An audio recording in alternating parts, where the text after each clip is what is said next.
If you use Evernote on Windows, keeping it updated is one of the easiest ways to make sure you get the latest features, security improvements, and bug fixes. In this video, I'm going to show you exactly how to update Evernote on Windows in just a few clicks. This is a quick and simple process, and you do not need any technical experience to follow along. If this tutorial helps you out, make sure to hit the like button and subscribe for more easy software guides just like this. Alright, let's jump right in.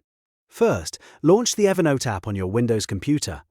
You want to make sure you are opening the desktop application, not the web version in your browser. Once Evernote is open, take a look at the top menu bar inside the app. This is where you'll find the built-in update option. Now click on Help in the top menu. A drop-down menu will appear with a few support-related options. From that menu, select Check for Updates. Evernote will now check online to see whether a newer version is available for your computer. If your app is already up to date, you may see a message letting you know that no update is needed. If an update is available, Evernote will show you a prompt with the option to download and install. Go ahead and click that button to begin the update process.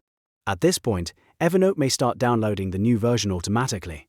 Depending on your internet speed and the size of the update, this may take a moment. It's best to let the process finish without closing the app or turning off your computer. Once the download is complete, Evernote may restart itself or ask you to restart the application so the new version can be applied properly. After the app restarts, you should now be running the latest version of Evernote on Windows. This is important because updates often include performance improvements, new tools, and fixes for sync or login issues. If you ever notice that Evernote is acting slow or not working the way you expect, checking for updates is always a great first step. And that's it. You've successfully updated Evernote on Windows using the built-in update method. It only takes a minute, and it helps keep your Notes app running smoothly and securely. If this video was helpful, please give it a like, subscribe to the channel, and turn on notifications so you never miss another simple tutorial. Thanks for watching, and I'll see you in the next one.